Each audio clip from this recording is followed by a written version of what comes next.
चलिए आगे अगली क्लास में। और ये पॉइंट आ गया 11.7, जो कि इसमें कुछ गणनाएं हैं फोटोन की कणीय प्रकृति में। हमको ये देखना है कि भाई फोटोन का जो प्रयोग है अब तक का, उसमें उसके क्या क्या गुण उभर के आए हैं। ये बात तो पहले ही हो चुकी कि फोटोन फोटोन जो है क्वांटा है, विकिरण ऊर्जा का टुकड़ा है, और एक इलेक्ट्रॉन को उत्सर्जित करता है। एक इलेक्ट्रॉन के संगत ऊर्जाओं के टुकड़े को फोटोन कहते हैं। यहाँ तक की बात तो हो गई। ठीक ठीक। अब ये क्वांटा है, इसको फोटोन कहते हैं। ये और क्या क्या कर सकता है, फोटोन की पूरी जानकारी जब जो अब तक की खोजों पर आधारित है वो हम ले लेते हैं। प्रकाश की कणीय प्रकृति, यानी कणों के रूप में प्रकाश, फोटोन को कण मान लें, प्रकाश का कण मान लें, है ना।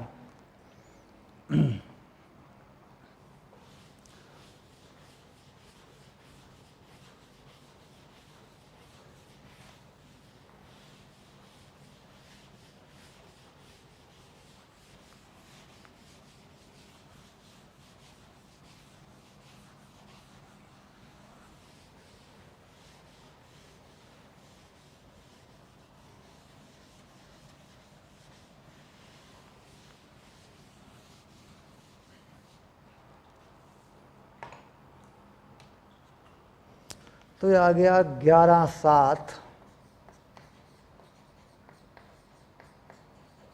प्रकाश की कणीय प्रकृति।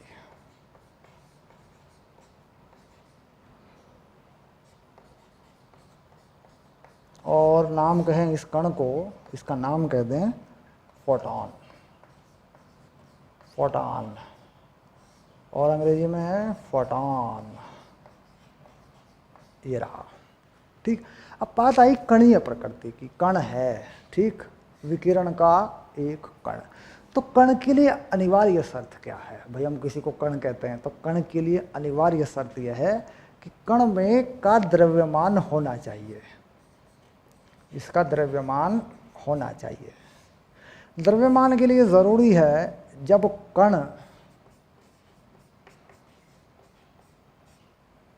किसी पृष्ठ पर टकराए तो बल आरोपित करे।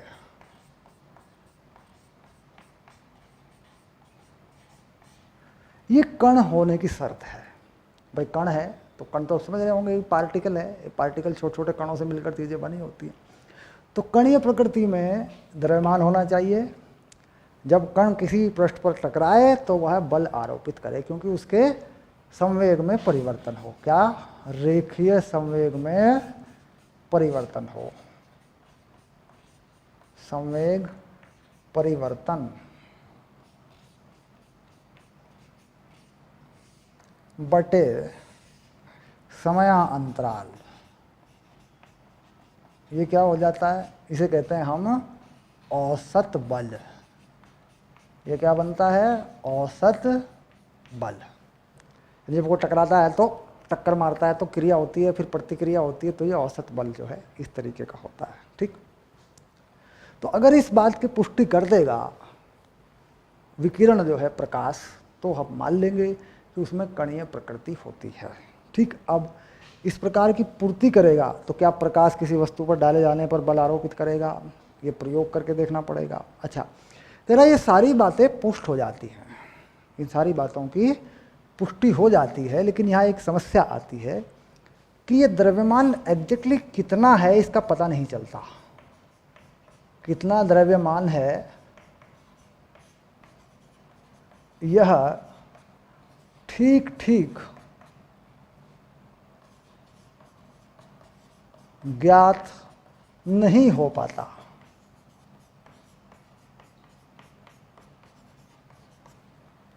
इस बात की पुष्टि तो हो जाती है कि फोटोन जो है एक कण है, प्रकाश ऊर्जा का क्वांटा जिसे कहते हैं वही फोटोन है, ऊर्जा का एक कण है, उसमें द्रव्यमान है, वह बल डालेगा, किसी वस्तु पर प्रकाश गिरेगा तो बल लगेगा, या संवेग परिवर्तन दल बल हो या दबाव हो। ठीक। लेकिन द्रव्यमान कितना है इसका पता नहीं चलता। अब देखिए, अगर मान लीजिए बल डाले, और बल कितना हम कह रहे हैं, ये होता है संवेग परिवर्तन बटे समयांतराल। अब ये बल आ गया मान संवेग परिवर्तन m डेल्टा v बटे समयांतराल। ठीक। तो यहाँ पर ये समय अंतराल जो है कितना कम है, ये सोचना कल्पना से परे है। क्यों? क्योंकि प्रकाश की चाल जो है 3 × 10⁸ मीटर प्रति सेकंड है। तो गणनाओं में ये द्रव्यमान अगर सूत्रों में रख दें इतना कम आता है कि इसका पता नहीं चलता, किसी मशीन द्वारा इसको नापा नहीं जा सकता। हाँ, ये बल किसी ना किसी रूप में थोड़ा बहुत नापा गया है, तो बल लगा है तो पता लग गया कि भाई कण है, उसमें कणीय प्रकृति है प्रकाश में। अब क्या क्या चीज़ें आई सामने, क्या क्या निकल के आया, वो सारी बातें जो है यहाँ हम एक एक करके समझेंगे। ठीक, अब दूसरी बात इन्होंने कही कि साहब अगर कोई परमाणु, ये मान लीजिए ये है परमाणु, फोटोन को उत्सर्जित करता है H∈ को, ठीक, तो उस परमाणु में इस तरफ को एक संवेग आता है, उसमें एक संवेग उत्पन्न हो जाता है। यानी जैसे इधर का संवेग फोटोन का हो गया, इधर का संवेग परमाणु का हो गया, तो इसका मतलब हो जाता है कि भाई द्रव्यमान है इसमें। क्योंकि जब कोई वस्तु 2 हिस्सों में फटती है, मान लीजिए इसका एक हिस्सा इधर को जाए m1v1 और दूसरा हिस्सा इधर को जाए m2v2, तो m1v1 तभी होगा जब m2v2 होगा। m1v1 और m2v2 जुड़े हुए हैं, इसका मतलब ये फोटोन का संवेग हो गया तो ये वस्तु का संवेग हो गया, परमाणु का संवेग हो गया। यानी अगर कोई परमाणु फोटोन को उत्सर्जित करता है, उसमें से प्रकाश निकलता है, तो वो उल्टी दिशा में गति करता है, उल्टी दिशा में उसमें एक संवेग उत्पन्न होता है। तो इसका मतलब हो गया कि इसमें द्रव्यमान है, क्योंकि ये मामला तो द्रव्यमान का है। ठीक, रेखीय संवेग का मामला है। तो ये जो प्रयोग हैं ये बता रहे हैं कि प्रकाश में द्रव्यमान तो है, लेकिन वह कितना है ये किसी सूत्र से अभी तक सही तरीके से निकल नहीं पाया है। अनुमानित आंकड़े हैं, एक फोटोन में द्रव्यमान बहुत कम आता है, 10⁻³ से भी परे जाकर छोटा होता है। ठीक, चलिए अब क्या क्या बातें सामने आई, इन सब चीज़ों की पुष्टि की कैसे हुई, ये बातें हम एक बार पढ़ के देखेंगे। जैसे मैंने कहा था भाई थ्योरेटिकल चैप्टर है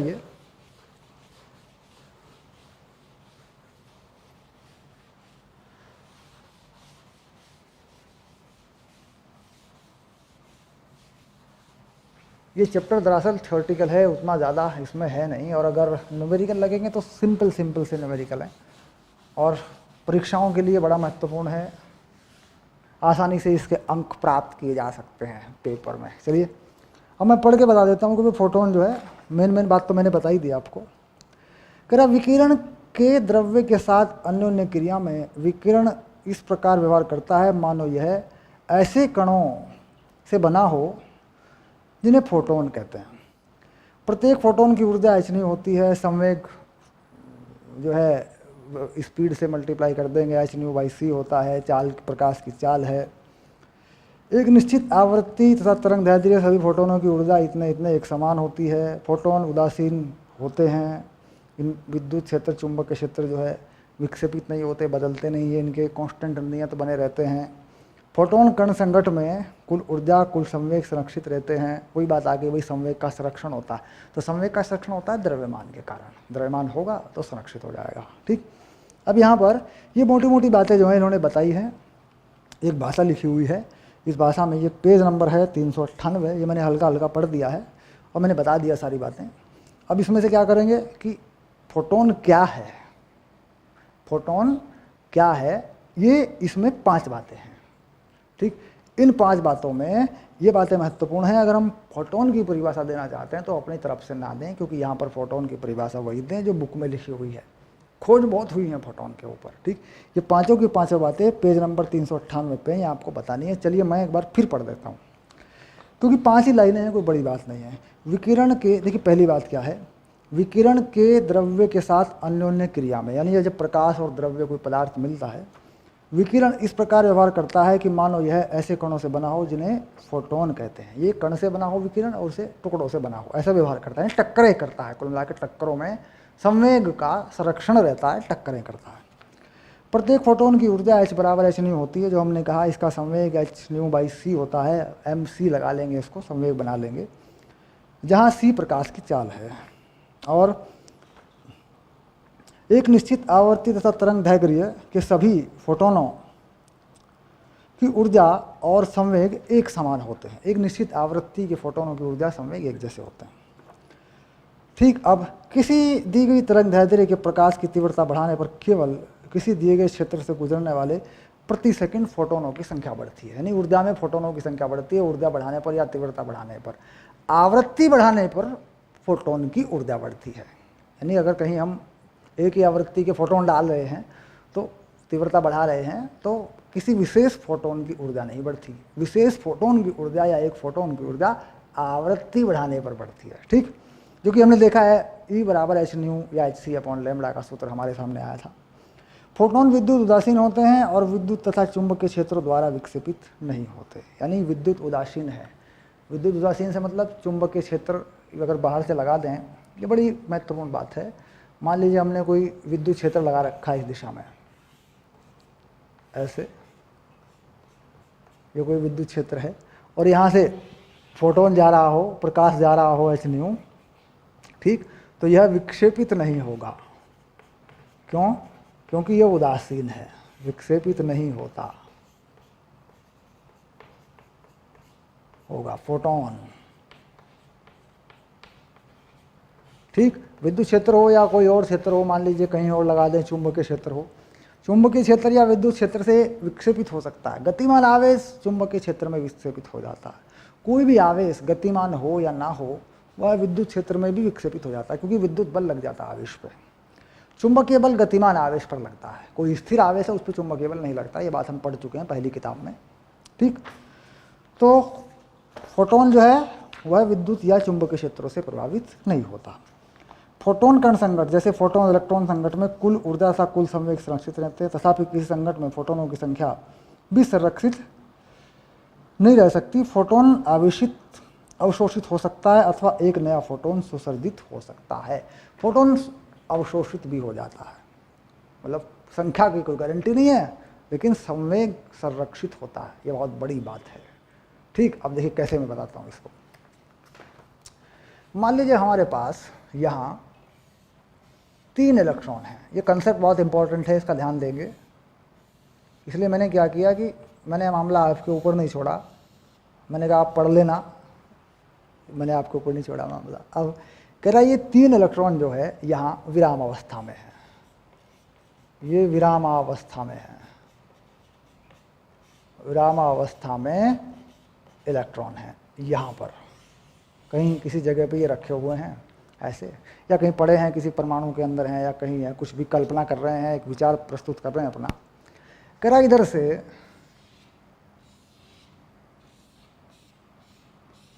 चार फोटोन आते हैं, hν, hν, hν। देखो ये 4 फोटोन आ रहे हैं इधर से। ठीक, अब यहाँ परिणाम ये होता है कि यहाँ हमारे पास मान लीजिए 2 फोटोन मिलते हैं हमें, hν1, hν2, 2 फोटोन हमें मिल जाते हैं। बाकी फोटोन क्या हो सकते हैं? अवशोषित हो सकते हैं। परमाणु के अंदर फोटोन जो है अवशोषित हो सकता है। ध्यान रहे, परमाणु के अंदर, परमाणु के अंदर फोटोन अवशोषित क्यों हो सकता है हम अगले चैप्टर में पढ़ेंगे। क्योंकि परमाणु के नाभिक में विकिरण ऊर्जा होती है, परमाणु के नाभिक में विकिरण ऊर्जा होती है, और फोटोन विकिरण ऊर्जा का टुकड़ा है। तो विकिरण ऊर्जा में विकिरण ऊर्जा मिल सकती है और कोई और अलग अलग फोटोन बाहर आ सकते हैं, लेकिन इस पूरी प्रक्रिया में ऊर्जा का संरक्षण रहेगा और संवेग का संरक्षण बना रहेगा। ठीक, ये बात पक्की है। ठीक, तो यहाँ पर सिर्फ इतना हो सकता है कि कुछ फोटोन अवशोषित हो जाएं, या ऐसा हो सकता है कि फोटोन ज़्यादा उत्सर्जित हो जाए, यानी 4 फोटोन आए 5 निकल गए, ये भी हो सकता है। क्योंकि नाभिक के अंदर जो विकिरण ऊर्जा है वह इसे निर्धारित करेगी, क्योंकि इन फोटोनों की ऊर्जा नाभिक द्वारा अवशोषित हो सकती है और उसमें से और फोटोन भी निकल सकते हैं, लेकिन कुल ऊर्जा का संरक्षण बना रहेगा और कुल संवेग का संरक्षण बना रहेगा। इस बात को ठीक से पकड़ लेंगे आप, जबकि बहुत साधारण सी बात है, कोई बड़ी चीज़ नहीं है। ठीक, ये कंसेप्ट बड़ा इंपॉर्टेंट है। तो कुल मिला के ये 5 बातें अलग अलग करके हमने पढ़ दी और ये कंसेप्ट हमने बना लिया फोटोन के बारे में। ठीक, अब हम चलेंगे आगे और अब हम करेंगे एनसीईआरटी में दिए गए उदाहरण, जो कि बहुत ही बढ़िया इंपॉर्टेंट उदाहरण हैं, जो फोटोन की ऊर्जाओं पर, फोटोन की संख्याओं पर आधारित हैं। ठीक, चलिए।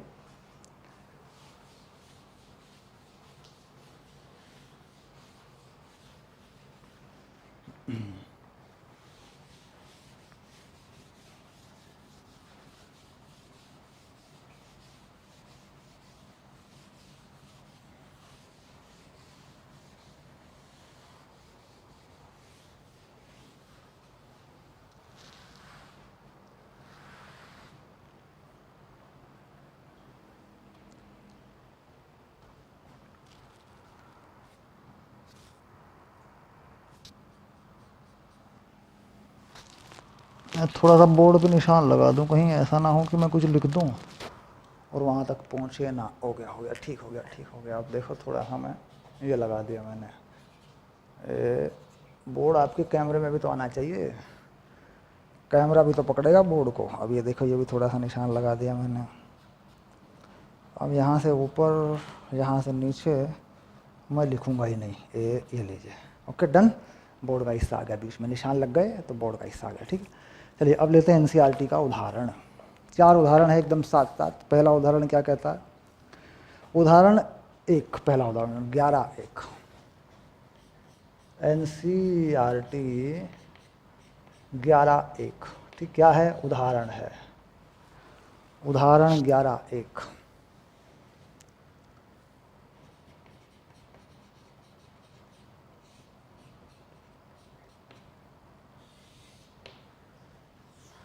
पुस्तक अपने पास रखें, अपनी पाठ्य पुस्तक को अपने पास रखें, क्योंकि ज़रूरी है। यूट्यूब पे तो बच्चे पढ़ते हैं किताब जेब में से मोबाइल निकालते हैं, पढ़ लेते हैं, बोले ज्ञान हो गया सर, सेटिस्फाई हो गए सर। लेकिन वास्तव में हमारे पास किताब होनी चाहिए और कॉपी होनी चाहिए। बिल्कुल ईमानदारी यही है। बैठ के पढ़ें, होमवर्क करें, नोट्स बनाएं, प्रॉपर काम करें, पूरा काम करें। ठीक, चलिए। कह रहा 6×10⁻14 हर्ट्ज आवृत्ति का एक वर्णी प्रकाश, एक वर्णी मतलब एक रंग वाला प्रकाश, किसी लेज़र द्वारा उत्पन्न किया जाता है। उत्सर्जन क्षमता 2×10⁻³ वाट है। प्रकाश किरण पुंज में किसी फोटोन की ऊर्जा कितनी है? स्रोत के द्वारा औसत तौर पर प्रति सेकंड कितने फोटोन निकल रहे हैं? यानी फोटोनों की संख्या और फोटोन की ऊर्जा पर सवाल है। तो हम जानते हैं कि एक फोटोन की ऊर्जा, एक फोटोन की ऊर्जा ये होती है h²।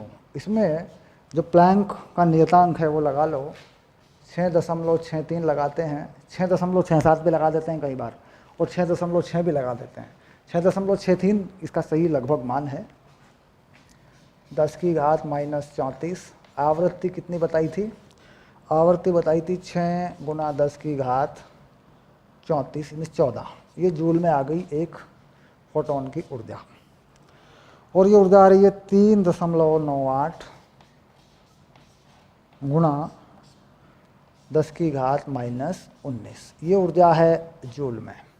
ठीक, एक इम्पॉर्टेंट बात बताऊंगा तुम्हें कि ये ऊर्जा सामान्यतया इलेक्ट्रॉन वोल्ट में लिखी होती है। तो इस ऊर्जा को इलेक्ट्रॉन वोल्ट में बदल दूंगा मैं, क्योंकि ये आगे मदद करेगा हमारी। इसे इलेक्ट्रॉन के आवेश से भाग कर देंगे तो ये इलेक्ट्रॉन वोल्ट में आ जाएगी। 1.6 10⁻−19 ये बन गई EV। अब इस EV में ये तो सीधे कट गया, देखो ये आ गया इलेक्ट्रॉन वोल्ट। तो 3.98 और 1.6 ये बन गई EV। ये होगी फोटोन की ऊर्जा। लेकिन ध्यान रहे, जो जूल वाली ऊर्जा है वो ये है, जो जूल वाली ऊर्जा है वो ये है। हमें इस्तेमाल इस ऊर्जा का करना है अभी। ये वाली, ये जूल वाली ऊर्जा है, अभी हमें इसी का इस्तेमाल करना है। अब कोई ऊर्जा हमें बताई गई है, उसमें फोटोनों की संख्या बताएंगे। ऊर्जा जो है ये शक्ति यानी वाट के रूप में है। 1 सेकंड की ऊर्जा है, तो 1 सेकंड में फोटोनों की संख्या आ जाएगी। तो फोटोनों की संख्या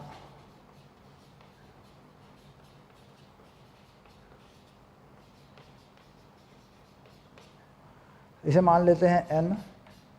यह है कुल ऊर्जा 1 सेकंड में और 1 फोटॉन की ऊर्जा, 1 फोटॉन की ऊर्जा। ये बात समझ में आ रही होगी सीधे सीधे कि भाई 1 फोटॉन की ऊर्जा कितनी है और कुल ऊर्जा कितनी है, फोटोनों की संख्या हो जाएगी। तो ये जो कुल ऊर्जा बता रहे हैं, ये बता रहे हैं 2 10 की घात -3, 2 × 10 की घात -3, और 1 फोटॉन की ऊर्जा ये पड़ी है आई हुई 3.98 × 10 की घात -19। तो ये देखें कितने सारे फोटोन आएंगे, कितने सारे फोटोन आएंगे। देखो ये आ गए 5 × 10 की घात 15, 5 × 10 की घात 15, ठीक, फोटॉन प्रति सेकंड। तो समझ रहे होंगे कि फोटॉन जो है कितनी छोटी चीज़ है। 1 सेकंड में कितने फोटॉन निकल रहे हैं लेजर लाइट से, ये वाले, ये है फोटोनों की संख्या, ठीक। तो फोटोन की संख्या निकालना और 1 फोटॉन की ऊर्जा निकालने का तरीका इसमें बिल्कुल क्लियर है। और ये मानिए कि बोर्ड एग्जाम के लिए बहुत ही बढ़िया सवाल है, बोर्ड में अक्सर ये पूछा जाता रहता है, नीट जैसी परीक्षाओं में पूछते रहते हैं फोटॉन की ऊर्जा के बारे में, ठीक। चलिए अब लेंगे नंबर 2, उदाहरण नंबर 2 आ गया, देखिए।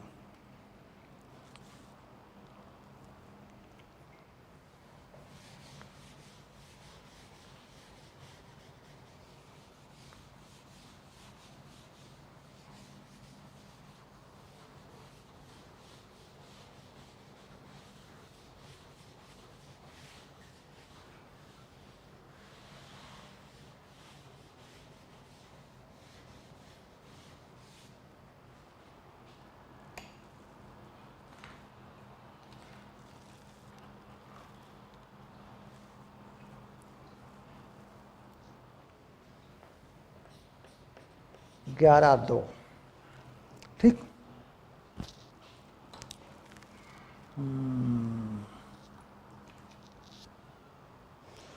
क्या कहता है, यदि सोडियम का कार्यफलन, देखिए सोडियम, सोडियम का नहीं, सीजियम का दिया हुआ है। सीजियम का कार्यफलन को हम बना देते हैं φ0, ये दिया जा रहा है, ये है 2.14 इलेक्ट्रॉन वोल्ट। इसको जूल में भी लिखूंगा मैं, ज़रूरत पड़ सकती है। 2.14 1.6 × 10 की घात -19 जूल, देखिए दोनों में लिख दिया मैंने। सीजियम का कार्यफलन आपको बताया गया है, ठीक।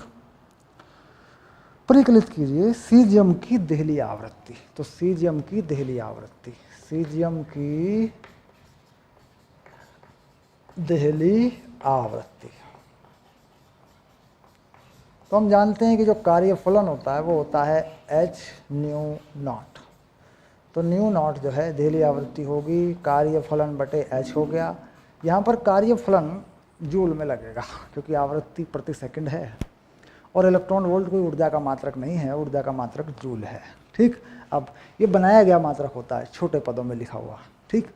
अब ये हो गया 2.14 1.6 और 10 की घात -19, प्लांक नियतांक से भाग करेंगे 6.63 × 10 की घात -34।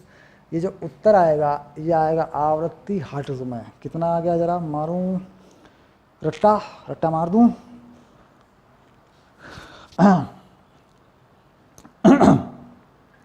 तो सीजियम की देहली आवृत्ति आ रही है 5.16 10 की घात 14 हर्ट्ज।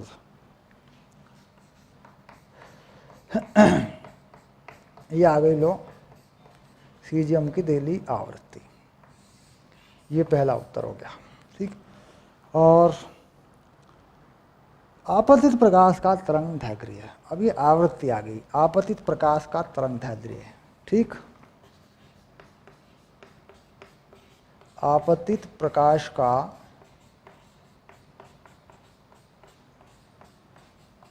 तरंग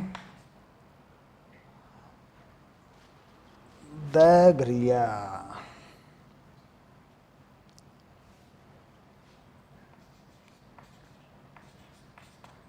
लैम्बडा कितना होता है, प्रकाश की चाल बटे आवृत्ति। चलो हो गया, प्रकाश की चाल कितनी रख दूँ,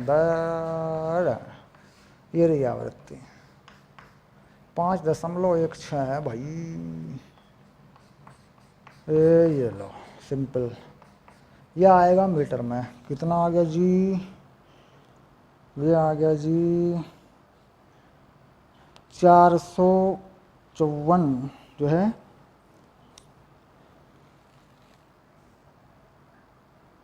आपतित प्रकाश का तरंगदैर्ध्य आ गया, ये आ गया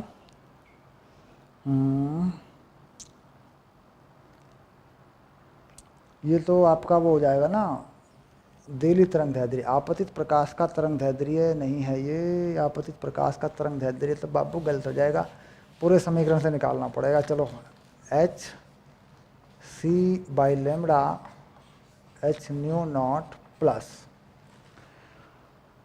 कार्यफलन लग गया गतिज ऊर्जा, कह रहा है निरोधी विभव लगाकर शून्य किया जाए, निरोधी विभव ई वी नॉट, ये है कार्यफलन है हमारे पास। कार्यफलन को मैं यहाँ फाई नॉट लिख देता हूँ, ये आ गया देखो, क्योंकि ये है आपतित प्रकाश। जो हम तरंगदैर्ध्य निकाल रहे थे वो तो देहली आवृत्ति वाला है, ठीक, देहली तरंगदैर्ध्य। चलो कितना आ रहा है कार्यफलन, ये आ गया 2.14 इलेक्ट्रॉन वोल्ट, और ये कितना है निरोधी विभव, इलेक्ट्रॉन तो लगा ही है, ये है 0.6 वोल्ट।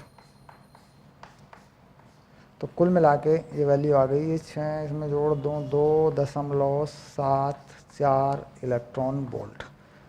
ये है फोटोन की ऊर्जा, विकिरण की ऊर्जा है। अब विकिरण की ऊर्जा को जूल में बदल लूँ तो ये लैम्बडा निकाल पाऊँगा मैं। तो एच सी अपॉन लैम्बडा, ये ऊर्जा है 2.74 1.6 10 की घात -19। देखो ये मैंने जूल बना लिया इस ऊर्जा का, ये कुल ऊर्जा है फोटोन की, क्योंकि इसमें ये कह रहे हैं निरोधी विभव है, कितना दे रखा है सवाल में 0.6 वोल्ट, वो लगा दिया मैंने यहाँ, क्योंकि कुल समीकरण ये होता है विकिरण की ऊर्जा, कार्यफलन, गतिज ऊर्जा। गतिज ऊर्जा के बराबर किसको ले लेते हैं, ई वी नॉट को, जो कि वी नॉट क्या होता है, निरोधी विभव होता है, रोका गया होता है, इलेक्ट्रॉन को रोक दें अगर, ठीक, ये बात हो चुकी है पहले से, समझ में आ रखा है ये समीकरण, कोई इसी बात नहीं है। अब यहाँ से ये लैम्बडा निकल जाएगा, लो लैम्बडा हो गया एच सी बटे 2.74